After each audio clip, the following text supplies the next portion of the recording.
안녕하세요, 시기월드의 시기입니다. 이 차량은 팰리세이드 2.1 디젤 차량이고 어제 와이프가 한 45km 정도 주행을 했는데 시내와 고속도로를 반복하면서 주행했고 달리지도 않고 기어가지도 않고 적당히 그냥 뭐 딱히 연비에 신경 쓰지 않고 주행을 했는데 아이가 있어갖고 좀 따뜻하게 히터를 틀기 위해 공회전을 해갖고 연비가 12.8로 지금 표시되고 있는데 어제 도착했을 때 연비 보니까 한 13.6이 나오더라고요. 차 크기도 있고 무게도 있는데 나름 연비에 신경 쓰지 않고 13.6이 나와서 괜찮네 라고 생각했는데 오늘은 연비에 일가견이 있는 제가 이 차량을 고속도로에 올려놓고 초기화한 후에 연비가 몇 가지 나오는지, 그러니까 나 연비 이렇게 잘 나온다 그걸 말씀드리고 싶은 게 아니라 자, 이 차량이 가능한 최고의 연비치가 몇 가지 가능한지 한번 연비운전을 통해 테스트 해보겠습니다. 연비운전을 인증할 때 당연히 초기화하고 잠깐 5km, 10km 정도 타면은 연비 잘 나온 거 당연한데 그런 거는 신뢰도가 떨어지고 고속도로에 올려놓고 초기화를 한다 해도 20km, 30km 그 이상의 거리를 주행하면은 이 차량이 가지고 있는 진짜 최고치의 연비가 몇인지 대충 감을 잡을 수 있을 거라 생각합니다. 그러면은 이제 연비 초기화하고 출발해 보겠습니다. 근데 지금 초기화하는 게 의미가 없는 게 일단 고속도로에서 다시 초기화해 보겠습니다. 출발. 자, 지금 고속도로에 차가 이제 올라왔고 이제 슬슬 연비 주행을 시작해 보려고 합니다. 목적지까지는 약 37km 정도 남았고 시작하기에 앞서 에코 모드로, 이게 다이얼이 정말 이쁘게 되어 있어요. 아이콘도 귀엽고 기어봉도 이런 버튼식으로 되어 있고 연비를 이제 초기화하겠습니다. 이게 연비 운전을 위해 이 꼭 에코 모드를 한다고 크게 도움이 된다 안 된다는 전 사실 모르겠지만 뭐 하면 좋겠죠. 연비 운전을 할 때도 저는 웬만해서 스포츠 모드에 놓고 수동으로 운전을 하는 타입인데 많은 분들이 뭐 그렇게까지 수동 운전까지 하면서 귀찮은 걸 느끼는 것보다는 약간 보편적인 방법으로 시도를 해보겠습니다. 연비를 이제 주행 중에 초기화하면은 갑자기 이렇게 상승을 해요. 딱 순간적으로 연비가 상승을 하는데 이 연비는 뭐 신뢰도가 없죠.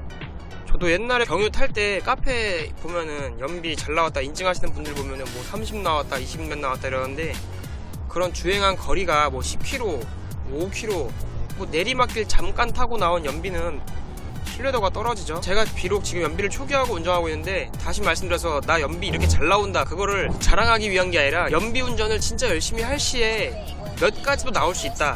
고속도로에서 연비 운전을 했을 시에 고속주행 연비가 이 정도까지 나올 수 있는 차다, 그거를 제가 말씀드리고 싶어서 찍고 있는 영상입니다. 시속은 지금 100km. 제가 이 차를 좀 더 오래 타고 장거리 주행을 많이 해본 차라면은 뭔가 에어로 다이나믹, 공기 저항이 시속 몇 푸터 덜 받는지 그거를 좀 계산해서 컨트롤 해보겠는데 지금 이 차에 대한 주행을 많이 해보진 않았어가지고 제가 연비운전에 관련된 영상을 몇 개 찍었는데 항상 하는 얘기가 크루즈 컨트롤은 연비에 크게 도움이 되지 않습니다.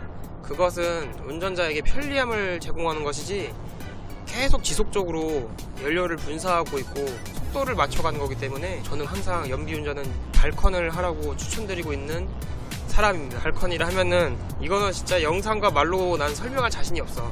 왜? 감이야? 이건 그리고 연비운전 한다고 뒷차 답답하게, 이 차에서 저는 기어가지도 않아요. 답답하게 운전한다고 연비가 좋은 게 절대 아닙니다. 가속해줄 수 있는 가속 구간에는 딱 해주고 악셀을 뗄 구간에서 딱 떼주고, 요즘 독일 차들 보면은 제 포르쉐 박스터마저도 글라이딩 모드라고 연비에 도움을 주는 그런 시스템이 있는데 모르시는 분들이 많더라고요. 제가 타본 국산차에는 글라이딩 모드라고 없더라고요. 글라이딩 모드가 정확한 명칭인지는 제가 잘 모르겠는데 벤츠 2300에도 있었고 악셀 페달 밟아서 가속을 하다가 악셀 페달 딱 떼면은 기어가 풀리면서 일시적으로 N단이 들어가는 모드인데요. 제가 자동차 공학 박사도 아니고 전문가도 아니기 때문에 대충 이론과 원리는 뭔지 알겠지만 괜히 떠들었다가 욕먹을까봐 기어가 계속 들어있으면은 차량에 엔진 브레이크 저항이 걸리기 때문에 감속이 이루어지는데 글라이딩 모드가 활성화되면서 RPM이 700, 800까지 떨어지면은 좀 더 차가 뭔가 그냥 저항감 없이 쭉 그냥 굴러가는 느낌이 나거든요. 탄력 주행을 도와주는 옵션이라고 생각하고 있고 저는 그 기능이 있는 차량을 운전할 때 정말 엄청나게 잘 활용하고 있습니다. 제 박스터 GTS 연비 주행 시에 리터당 20km 나온 영상도 있고 벤츠 2300 가솔린도 연비 18.5까지 고속 주행 해봤습니다. 이 차량에 기어봉이 없고 이렇게 버튼식으로 되어 있습니다. 이 차는 글라이딩 모드가 없는 차예요. 근데 주행 중에 N을 누르면은 되더라고. 이게 전자식 시스템이기 때문에 당연히 주행 중에 N을 누르면은 이게 먹으면 안 되는 기능이거나 진짜 위험한 기능이라면은 당연히 누르면 안 되게 만들었겠죠. 요즘 차들 뭐 전자 시스템 좋으니까. 글라이딩 모드는 없지만 이걸 누르면은 N단이 활성화가 돼. 해보겠습니다. 가속하다가 N단 버튼 띵 소리가 나면서 지금 N단에 들어갔어요. 버튼식으로 글라이딩 모드를 활성화시킨 상태입니다. 보시다시피 RPM이 800 정도로 내려가면서 악셀을 떼고 있음에도 불구하고 주는 속도가 덜하게 가고 있습니다. 다시 그러면 D를 눌러주고 그럼 띵 소리가 나고 기아가 딱 체결이 돼요. 다시 가속. 이 글라이딩 모드를 활용하면은 진짜 연비에 큰 도움이 됩니다. 뭐 이렇게까지 해서 연비 운전 하고 싶진 않다. 뭐 안 하면 되죠. 글라이딩 모드를 저는 이제 가속을 딱 주고 뭔가 내리막길 구간 살짝 이제 내려가는 구간에서 그걸 주고 속도가 빠질 시점에서 다시 D를 눌러서 가속을 주고 이런 식으로 거기에다가 발컨까지 플러스해서 운전을 하면은 연비에 도움이 됩니다. 영상 중간에 말씀드리는 건데 차에는 3명이 타고 있고 짐도 많이 실려 있어요. 이 차량은 공차 중량이 2톤 초반, 정말 무거운 차임에도 불구하고 2.2 디젤 타보니까 뭐 그렇게 뭐 출력이 모자라거나 둔하다는 느낌은 들지 않네요. 정말 세팅이 잘 된 것 같아요. 승차감도 너무 좋아요. 연비는 16.3을 가리키고 있고 한 15km 정도 주행한 것 같아요. 이 영상을 계속 찍으면 지루하니까 일단 컷하고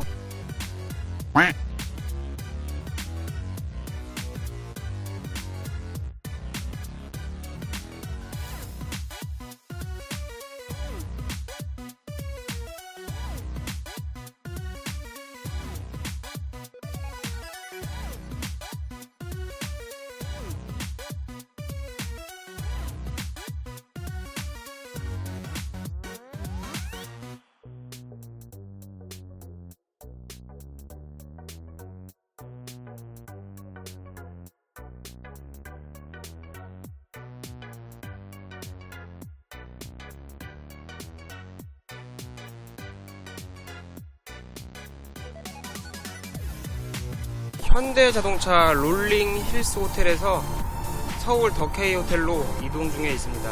지금은 의왕 터널을 지나가고 있고 연비 주행 시에 자주 쓰는 발컨과 이 글라이딩 모드, 이 모드를 활용하고 있는데 이 버튼식으로 이렇게 하니까 또 나름 간편하고 느낌 있네요. 이게 제가 예전에 벨로스터 N으로 연비 주행하는 영상도 올렸었는데 주행 중에 N을 넣는 거는 위험하다, 좋지 않은 방법이다라고 어느 분이 지적을 해주셨는데 그분이 하신 말씀은 의미는 뭔지 알아요. 주행 중에 만약에 기아가 풀려 있으면은 악셀이 안 먹겠죠? 그럼 위험한 상황이 왔을 때 회피기동성이 떨어진다, 뭐 반응을 할 수 있는 떨어져서 위험한 상황이 올 수 있다고 하는 것 같은데 저는 지금 연비 운전을 하는 상황이고 운전 중에 누가 나를 때려 박으려고 박으면은 그거 어떻게 방법이 없죠? N단 딱 넣어주고 이 상황에서 이렇게 천천히 가고 있는데 여기서 뭐 회피기동을 할 상황? 진짜 백미러를 봤는데 누가 뒤에서 날 박으려고 뛰어든다, 그럴 때는 좀 위험할 수도 있겠는데 일단 요즘 차들이 변속기 반응도 빨라가지고 D를 넣으면 일단 가속이 돼요. 그분이 하신 말씀이 무슨 말인지는 알겠지만 벨로스터 N도 그렇고 N단에 있다가 바로 D에 놔도 기아가 바로바로 체결이 되고 제가 지금 쏘면서 막 달리면서 N단을 넣었다 뺐다 한다는 거는 뭐 달리고 있는데 N단을 넣을 일은 없겠죠. 뭐 수동차가 아닌 이상 그런 상황이 아니기 때문에 연비 운전을 위해서 가속을 하지 않으면서 멀리 보고 방어 운전, 양보 운전을 하고 있는 상황에 이거를 사용했다고 해서 뭐 위험하다고 하는 거는 좀 맞지 않는 상황인 것 같습니다. 뭐 진짜 위험한 기능이면은 이게 버튼이 당연히 안 먹겠죠. 주행 중에 N단이 안 되는 차들도 봤고. 역시 현다이 아주 옛날에 현다이였는데 요즘엔 현라이프야. 아주 그냥 옵션이 기가 막혀. 안전 경보 시스템은 아주 승질날 정도로 잔소리를 많이 하죠. 이 와중에 연비가 17까지 올라갔네요. 7km밖에 안 남았네. 좀 더 주행해보고 싶은데 이제 고속도로는 끝나서 거의 뭐 시내길로 들어왔습니다. 오늘의 코스가 좀 더 길었으면 좋았을 것 같은데 그 부분은 좀 아쉽네요.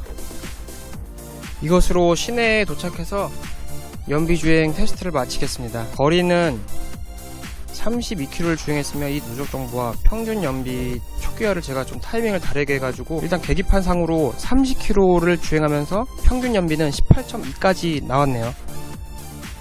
야, 2톤의 차가 이 정도 나오면은 정말 잘 나온 건데 고속도로에서 초기화를 하긴 했지만 누적 정보는 17.9까지 나왔고 32km, 시간은 23분, 이 정도면은 절대 기어가면서 나온 연비가 아니죠. 2톤에 육박하는 팰리세이드 차량이 고속도로에서 연비가 평균 18.2까지 나왔다는 거는 제가 연비 실력이 좋기도 하지만 정말 대단한 것 같아요. 일반적으로 저처럼 고속도로에서 초기화를 하지 않고 30km 거리보다 40km, 50km 좀 더 긴 거리를 연비 운전할 시에는 충분히 18까지도 가능할 것 같고, 시내를 타고 고속도로에 진입해서 16에서 17까지도 가능은 할 것 같습니다. 컨버터로 연비 운전 신경 안 쓰고 이렇게 장거리 적당히 운전해도 무난하게 13에서 14는 나올 것 같아요. 이 차가 공인 연비가 제가 알기로 11에서 12로 알고 있는데 공인 연비보다 잘 나와요. 연비 운전 시에 풀사이즈 SUV가 연비가 나온다는 것은 진짜 대단하다고 해야 되나?